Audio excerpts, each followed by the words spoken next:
عباده الذين اصطفى أما بعد فأعوذ بالله من الشيطان الرجيم يا أيها الذين آمنوا لا تأكلوا أموالكم بينكم بالباطل إلا أن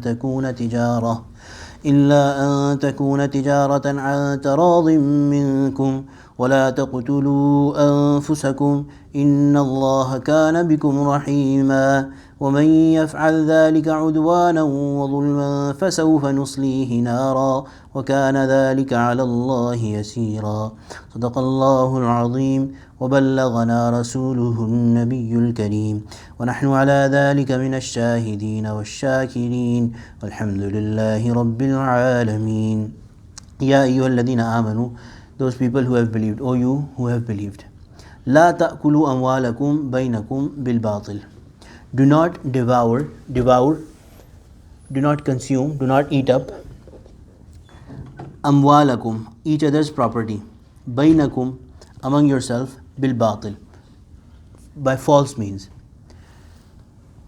So from the beginning of Surah Al Nisa, Allah subhanahu wa ta'ala has been giving commands to the Muslims, to the believers, about different aspects of their life, the rights of yatama, how they have been created, what are the rights of nisa, what are the rights of inheritance, the inheritors, all those things. Now the discussion is shifting towards some other important aspects, commands of deen. The one that we read just here is that consuming of mal, consuming of wealth, your own wealth and someone else's wealth. La ta'kulu amwalakum bainakum. Hazrat al-Mufassirin have said that when Allah subhanahu wa ta'ala says amwalakum bainakum, that means your wealth and others' wealth. So do not consume your own wealth and do not consume anyone else's wealth unjustly by false means. So what will be the examples of consuming wealth of someone else's unjustly? Capturing someone's wealth without their will, killing somebody and taking their wealth. Or what will be the ways of consuming your own wealth unjustly?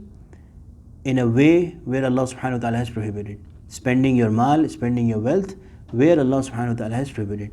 So Allah subhanahu wa ta'ala is saying, do not do that. La ta'kulu amwalakum bainakum bil batili illa an takuna. The other hint here is towards riba, towards interest, that do not form pacts or treaties where you use and utilize wealth unjustly.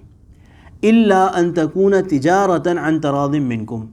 Illa, except when the intent is an takuna tijaratan, trade is conducted an taradin minkum, with mutual consent. So using someone else's wealth is prohibited except for when you are doing trade and there has to be mutual consent. So we'll spend some time on this. What is trade? Literally, trade is exchanging of wealth for wealth, wealth for wealth. Now it could be the same form of wealth, but there's generally no use for it, right? You have something, the other person has the exact same thing, why would you even trade it? You have something, someone else has something else. That something that you have, you are exchanging it for the cost of that other thing. That will be considered trade. Or you have something else, someone else has the money, you sell that something for money, or the vice versa, the opposite of it. All of these are permissible as long as it is wealth for wealth. So it may be money for assets, or assets for money, or the one other condition that Allah subhanahu wa ta'ala said, an taradim minkum, it has to be with a mutual consent. So a woman has wealth, right? It is her right that she is to be given her dower, her mahar. Somehow the husband pushes her, directly or indirectly, through social ways, to forego her mahar. That will not come under an taradim minkum, right? Or a woman has some assets and her husband somehow indirectly or directly forces her. Similarly, in inheritance, the father has died, sisters are left and brothers are left behind.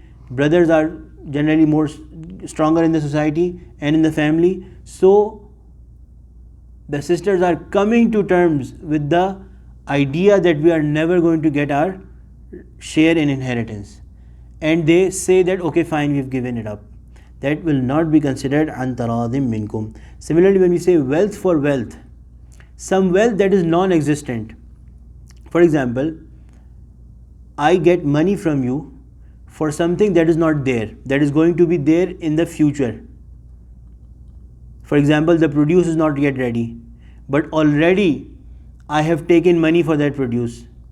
That is considered batil, a false means of trading. It is considered.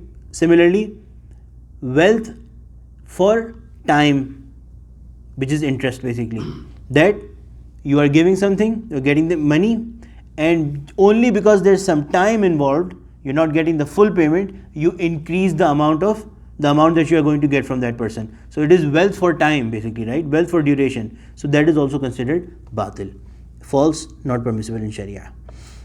وَلَا تَقْتُلُوا أَنفُسَكُمْ. Do not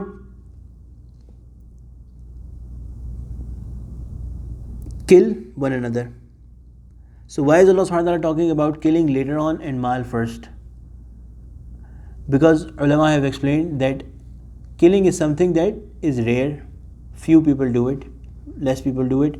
These things of mal, these misappropriation of mal, of wealth, is something that if we look closely, almost everybody is involved in it. Almost everybody is involved in it.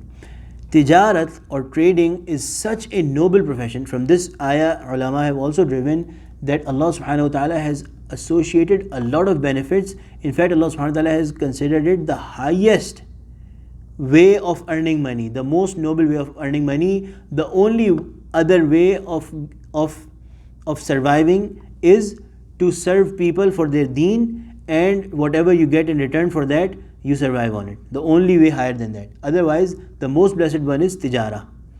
Allah subhanahu wa ta'ala has talked about tijara, and this includes giving yourself and your capacity in lieu of some money, which is employment as well. Okay, what is employment? That we are giving our capacity and we are getting some money in return for it. But it is when it is done in the appropriate manner. The Prophet ﷺ has said that a tajir, a trader who does his trade right, who speaks the truth, who does not falsely point out the shortcomings or drawbacks of the thing that they are buying, and do not falsely tell the good things about whatever they are selling, this truthful trader would be among the Anbiya, the Siddiqeen, the Shuhada and Salihin. And a trader who does not do these things and does the opposite, who falsely and sells his stuff by false means, by making false claims, they will be the worst of creation, the worst of people on the Day of Judgment.